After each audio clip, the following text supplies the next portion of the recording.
வணக்கம் மாணவர்களே. இன்னைக்கு நாம எக்ஸ்பான்ஷன் ப்ராசஸ் அதை பற்றி தான் பார்க்க போகிறோம். அதாவது விரிவடைதல் அப்படின்னு தமிழில் சொல்லுவோம். இந்த விரிவடைதலை பொறுத்த வரைக்கும் ரெண்டு வகையாக நம்ம படிக்கலாம். ஒன்று வந்து பார்த்தீங்கன்னா ஐசோதெர்மல் அண்ட் அடையபெட்டிக் எக்ஸ்பான்ஷன், அதாவது வெப்பநிலை மாறா மற்றும் வெப்ப மாறா விரிவடைதல் அப்படின்னு சொல்லலாம். ரெண்டுத்துக்கும் என்ன வித்தியாசம் அப்படிங்கிறத முதல்ல பார்க்கலாம். முதல்ல ஒரு ஓப்பன்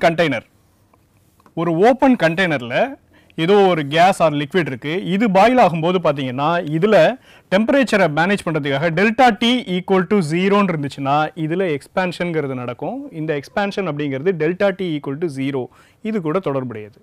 ரைட். அடுத்து வெப்பமாறா செயல்முறை அப்படின்னு நம்ம சொல்லுவோம். இதில் வந்து பார்த்தீங்கன்னா Q ஈக்குவல் டு 0, இதில் ஒரு பிஸ்டன், அதாவது மேலே ஒரு அழுத்தக்கூடிய அமைப்பை வச்சுக்கிட்டு இதில் வெப்பநிலை மாறுச்சு அப்படின்னா இந்த வெப்பம் அப்படிங்கிறது வெளியிலையும் உள்ளேயும் மாற்றம் அடையாது. இங்கே வந்து பார்த்தீங்கன்னா வெப்பநிலை அப்படிங்கிறது மாறாமல் இருக்கும், இங்கே வெப்ப ஆற்றல் அப்படிங்கிறது மாறாமல் இருக்கும். ஸோ இங்கே யூனிட் வந்து கெல்வினில் இருக்கும், இந்த இடத்துல ஜூல் அப்படிங்கிறதுல இருக்கும். ஸோ அப்போ இங்கே செய்யப்படக்கூடிய வேலை அப்படிங்கிறது தான் வெப்ப இயக்கவியலோட முதல் விதி பேசுது. ஸோ அப்போ முதல் விதி அப்படிங்கிறது ஆற்றல், வெப்ப ஆற்றலை பற்றி சொல்லுது. இதான் நம்ம அக ஆற்றலில் ஏற்படக்கூடிய மாற்றம் delta U equal to Q plus W, Q plus R minus டபிள்யூன்னு சொல்லலாம். ஏன்னா அமைப்பு ஒரு வேலையை செய்யும்போது நம்ம பிளஸ் டபிள்யூ, அமைப்பில் நாம வேலையை செய்யும்போது பிளஸ் டபிள்யூனும் அமைப்பு வேலையை செய்யும்போது மைனஸ் டபிள்யூன்னு சொல்லுவோம். ஸோ இதுதான் எக்ஸ்பான்ஷன். எக்ஸ்பான்ஷன் அப்படின்னாலே வால்யூமில் ஏற்படக்கூடிய மாற்றம், கன அளவில் ஏற்படக்கூடிய மாற்றம். உதாரணத்துக்கு V அப்படிங்கிறது கன அளவு நமக்கு தெரியும். V1 அப்படிங்கிறதுல இருந்து V2 அப்படின்னு அதிகரிச்சிச்சுன்னா அதை எக்ஸ்பான்ஷன், விரிவடைதல் சொல்லுவோம். ஸோ அப்போ கன அளவு என்னவாகணும்? விரிவடைதல்ல அதிகரிக்கணும். சரி, இப்போ விரிவடைதல்லாம் என்னன்னு தெரியும். இந்த வெப்பமாறா வெப்பநிலை மாறா விரிவடைதல் இது ரெண்டுத்தையும் பார்த்தோம். இதை வச்சுக்கிட்டு சில கணக்குகளை நம்ம பார்க்கலாம். ஸோ முதல் கணக்கு, for irreversible expansion of an ideal gas under isolated condition the correct option is, அதாவது ஒரு வெப்பமாறா நிலைமையில் ஒரு நல்லியல்பு வாயுவின் மீளா செயல்முறையில் விரிவாக்கத்தின் போது irreversibleனு சொல்லியிருக்காங்க. ஸோ அப்போ முடிஞ்ச வினைங்கிறது திரும்ப வராது அப்படிங்கிறது கேள்வியில் சொல்லப்பட்டிருக்கு. ஸோ அப்போ irreversible expansion ideal case isothermal condition. So ஒரு ஐசோதெர்மல் கண்டிஷன் அப்படின்னு சொல்லிட்டாலே வெப்பநிலை அப்படிங்கிறது மாறல. ஸோ இப்போ முதல்ல டெல்டா டி ஈக்குவல் டு 0 அப்படின்னு நமக்கு தெரியும். இங்கே கொடுத்துருக்கிறது பார்த்தீங்கன்னா 4 ஆப்ஷனை பார்த்தோம்னா டெல்டா யூ அப்புறம் டெல்டா எஸ் டோட்டல், இது ரெண்டு தான் கொடுத்துருக்காங்க. இந்த டெல்டா எஸ் டோட்டலுக்கும் டெல்டா யூக்கும் என்ன தொடர்பு, இந்த செயலில் இது என்னவா இருக்கும் அப்படிங்கிறத பார்க்கலாம். முதல்ல டெல்டா யூக்கு நமக்கு ஒரு சமன்பாடு தெரியும். Delta U equal to n CV into delta D.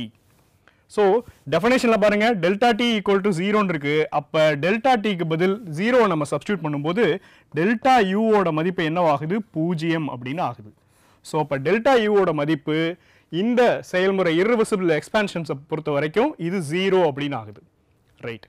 இப்போ வெப்ப இயக்கவியலோட மூன்றாம் விதி என்ன சொல்லுது? ஒரு என்ட்ரோபி டெல்டா எஸ் டோட்டல் அப்படிங்கிறது என்னவா இருக்கும் அப்படின்னா டெல்டா எஸ் சிஸ்டம் அமைப்போடது அப்புறம் டெல்டா எஸ் சரௌண்டிங் சுற்றுச்சூழல், இது ரெண்டுமே எப்பவுமே 0 விட அதிகமாக தான் இருக்குன்னு சொல்லுது.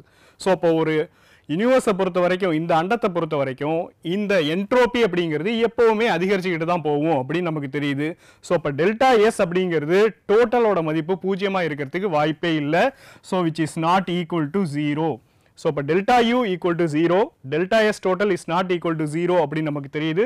ஸோ இதில் ஆப்ஷன் பி அப்படிங்கிறது தான் சரியான ஆன்சர். இப்போ அடுத்த கேள்வியை பார்க்கலாம். Which of the following is the correct option for free expansion of an ideal gas under adiabatic condition? வெப்பமாறா செயல்முறையில் ஒரு நல்லியல்பு வாயு விரிவடைய கீழே கொடுக்கப்பட்டுள்ள நிபந்தனைகளில் சரியானது எது? முதல்ல கேள்வியை புரிஞ்சுக்கலாம். இங்கே கொடுத்துருக்கிறது வெப்பமாறா செயல்முறை. ஸோ அப்போ வெப்பமாறா செயல்முறைங்கிறது வெப்ப ஆற்றலை குறிக்குது. ஸோ அப்போ Q ஈக்குவல் டு 0 அப்படிங்கிறது டிஃபைன் ஆயிடுச்சு. ரைட். இப்போ Q ஈக்குவல் டு 0 நல்லியல்பு வாயு அப்படிங்கிறது வெளியிலிருந்து எந்த ஆற்றலுமே அது மேலே P எக்ஸ்டர்னல் அப்படிங்கிறது தான் நம்ம சொல்லுவோம். இந்த P எக்ஸ்டர்னல்ங்கிறது தான் W டிஃபைன் பண்ணோம். ஸோ அப்போ W equal to P external into delta V, இது மைனஸில் இருக்கும். ஏன்னா இது எக்ஸ்பான்ஷனுங்கிறதுனால அமைப்பு தான் வேலையை செய்யுது, அதனால மைனஸ் XT அப்படின்னு சொல்லுவோம். இப்போ இதில் வெளியிலிருந்து ஏற்படக்கூடிய இந்த ஆற்றலோட அழுத்தத்தோட மதிப்பு அப்படிங்கிறது பூஜ்ஜியமாக இருக்கும். ஸோ அப்போ இந்த மதிப்பு பூஜ்ஜியமாச்சுன்னா W = 0 அப்படிங்கிறது நம்மளால் கண்டுபிடிக்க முடியும். ரைட், இப்போ Q = 0 தெரிஞ்சு போச்சு, W = 0வும் தெரிஞ்சிருச்சு. ஸோ அப்போ இது ரெண்டுமே தெரிஞ்சிருச்சு அப்படின்னா அடுத்து வெப்பநிலையில் ஏற்படக்கூடிய மாற்றம். இங்கே இந்த கேஸ், இந்த வாயுவானது விரிவடையும் போது அது மேலே எந்த ஒரு தடையுமே இல்லை. ஸோ அப்போ தடையுமே இல்லை அப்படிங்கிறதுல அதில் வெப்பத்தில் ஏற்படக்கூடிய மாற்றம் அப்படிங்கிறது சமன் செய்யப்படுது. ஸோ அப்போ ΔT வெப்பநிலையில் ஏற்படக்கூடிய மாற்றம் அப்படிங்கிறதும் பூஜ்ஜியமாக இருக்கும். எதனால்? இது எந்த அளவுக்கு விரிவடைதோ அந்த அளவுக்கு இதோட வெப்பநிலை அப்படிங்கிறது சமமாக செயல்படப்படும். இந்த இடத்துல வெப்பமாறா செயல்முறை. ஸோ இப்போ வெப்ப ஆற்றலை மாற்றம் இல்லை அப்படின்னா வெப்பநிலையிலே மாற்றம் இருக்க வாய்ப்பு இல்லை. ஸோ இப்போ ஆன்சர் அப்படிங்கிறது Q = 0, ΔT = 0, W = 0 தெரியுது. ஸோ இப்போ ஆப்ஷன் டி தான் இதில் சரியான பதில். அடுத்த கேள்வியை பார்க்கலாம்.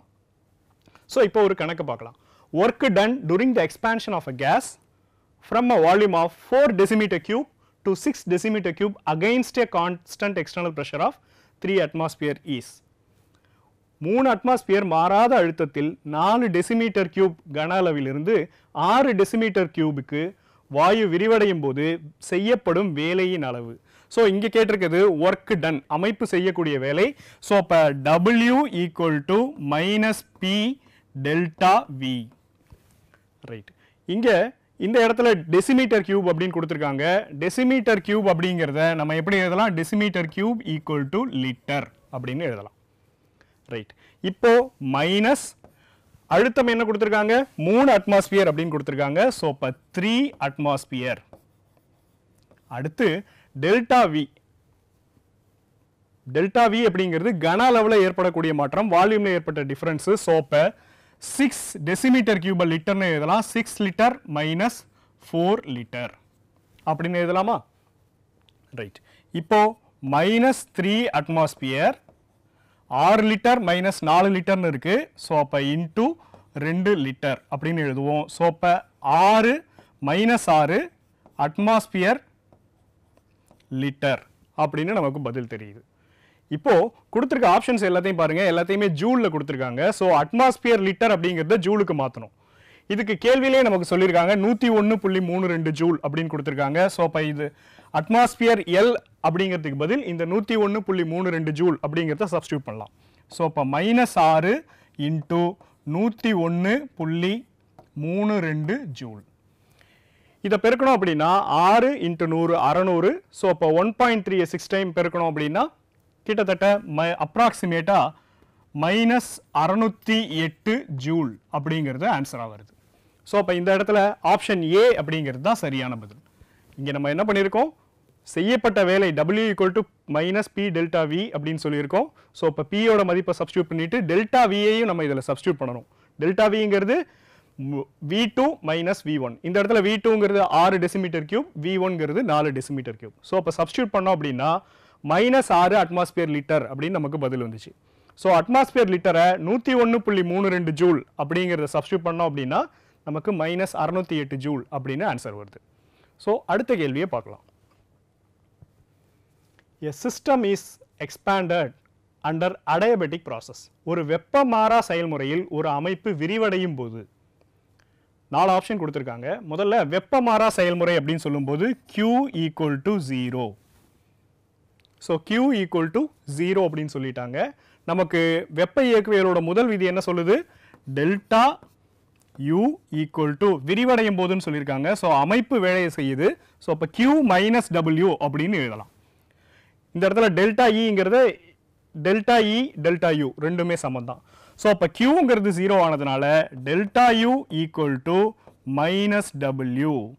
ஸோ அப்போ நல்லா பாருங்க, ΔU அப்படிங்கிறது -W, வேலை எவ்வளவு செய்யப்படுதோ அதில் மைனஸ் அப்படின்னு வருது. ஸோ அப்போ இந்த இடத்துல மைனஸ் அப்படின்னாலே ΔEல ஏற்படக்கூடிய மாற்றம் அப்படிங்கிறது நெகட்டிவ்ல இருக்கு. ஸோ அப்போ ΔE குறைகிறது அப்படிங்கிறது தான் சரியான பதில். இன்னைக்கு நாம விரிவடைதல் அப்படிங்கிறதுனா என்னன்னு பார்த்தோம். விரிவடைதல்னா கன அளவில் ஏற்படக்கூடிய மாற்றம்னும் அந்த மாற்றமையும் வேலையை எப்படி தொடர்புபடுத்துறது அப்படிங்கிறதையும் பார்த்தோம். மறுபடியும் இதே மாதிரி ஒரு வீடியோவில் பார்க்கலாம். நன்றி.